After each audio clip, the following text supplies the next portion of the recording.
Good morning, this is Carissa Chilcote here at NWS Wakefield. I'll be going over your weather briefing today. We do have a high risk of rip currents today across all the beaches. That has been upgraded from yesterday. Yesterday was just a moderate. We upgraded those based off the wave heights. And then we also have coastal flood advisories that have now been extended in time through Friday afternoon for most sites, including the tidal Potomac River, York River, Rappahannock River, and all the Chesapeake Bay and the Atlantic coast. So starting off with those coastal flood advisories, like I mentioned on this map, you can see that it kind of lights up almost all of our area.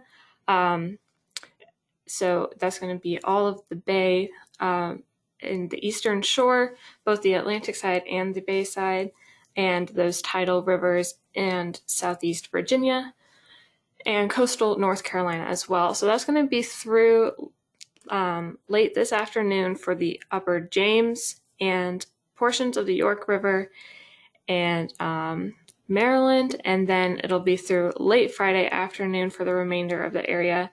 And I'll go through our hydrographs in just a second, and we'll kind of see that this afternoon's high tide is most likely going to be the highest tide for the majority of the area. So this is going to be nuisance to minor coastal flooding, and we could see a few locations in southeast Virginia, northeast North Carolina coast that could reach the very bottom of moderate flooding, so just into moderate flooding. So here for our 3-day threat, that's mostly going to be tonight with that high tide, or this afternoon and tonight. And here we can see that that moderate is pretty much limited to southeast Virginia, northeast North Carolina coast, and southern Virginia eastern shore. And looking at the hydrographs, this is going to be for the lower bay and the James rivers. We do see we're getting just into minor, kind of close to moderate at the Lynn Haven inlet gauge. And then we see that this afternoon's high tide is going to be the highest, and then we're going to gradually start going down. This at high tide and tomorrow morning is not going to be as high, although there could still be some nuisance flooding as it is in action stage, maybe high in action stage for the Sewell's Point gauge. And then tomorrow afternoon, we will see another high tide reaching into minor stage as well. As for the upper bay, pretty similar. We're going to see this evening's high tide going to be the highest over the next couple of days into minor stage. It doesn't look like it's going to get into moderate flooding. And then as the days progress, we're going to slowly be declining in high tides. For the ocean, we are expecting the gauge off of Duck, North Carolina, to barely reach into moderate flood today, this afternoon. And then that again will be the highest tide over the next couple of days. Tomorrow morning will be low, and then we could reach back into minor again, maybe for some of the sites on tomorrow afternoon as well. For the tidal York and Rappahannock rivers, it's kind of a similar story that we've been seeing. This afternoon being the highest tide, and a lower tide in the morning, and then tomorrow afternoon is going to be back into minor for some sites, or maybe just under minor for Windmill Point.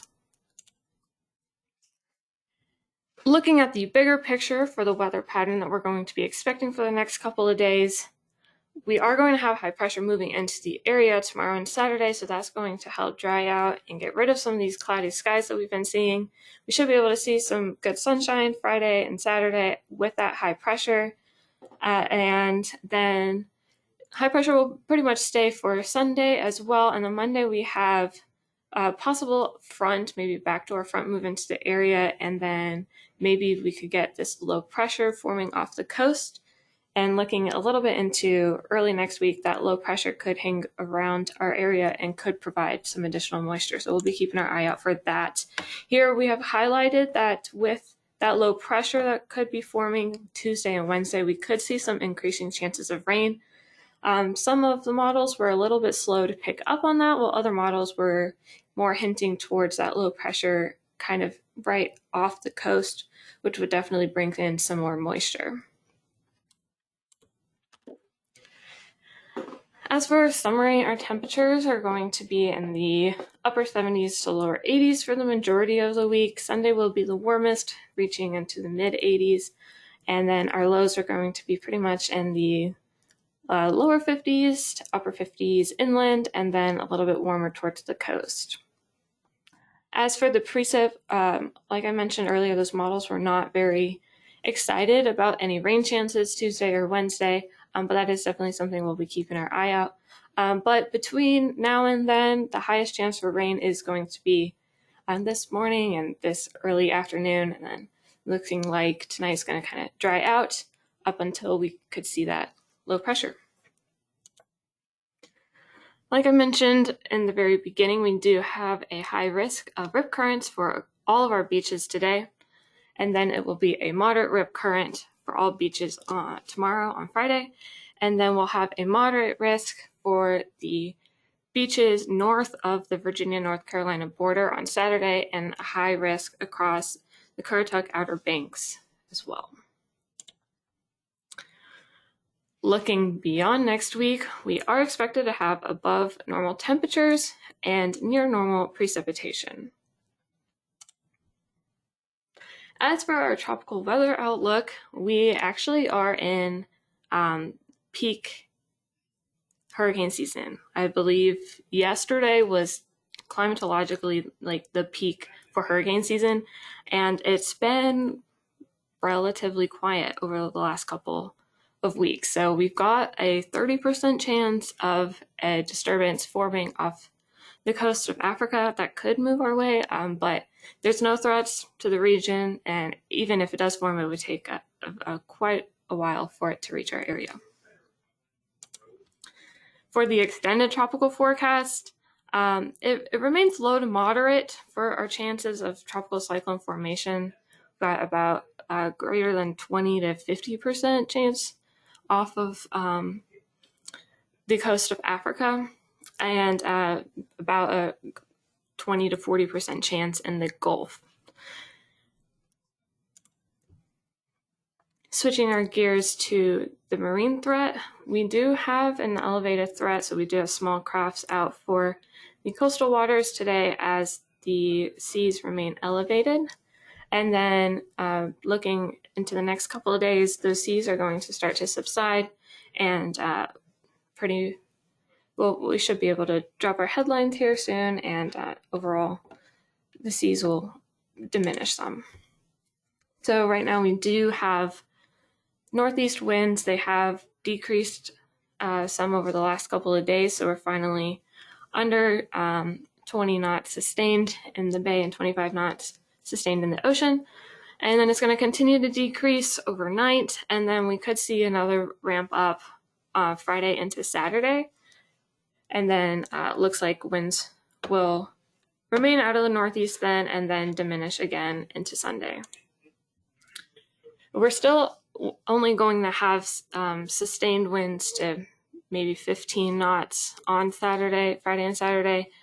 So it's not going to be super strong winds, but they are going to increase slightly out of the northeast. As for our waves and seas, they are highest right now. We've got around 5-foot waves right now off the eastern shore, and 5 to 7 down in southeast Virginia, northeast North Carolina.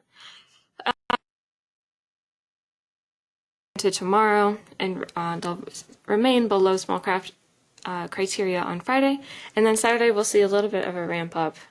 We could see some 5-foot seas as well on Saturday, excuse me.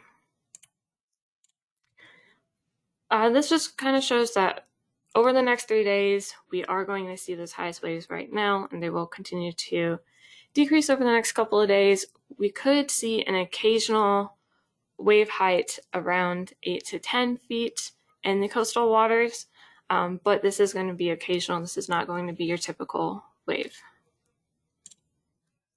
So that concludes our briefing for today. Thank you.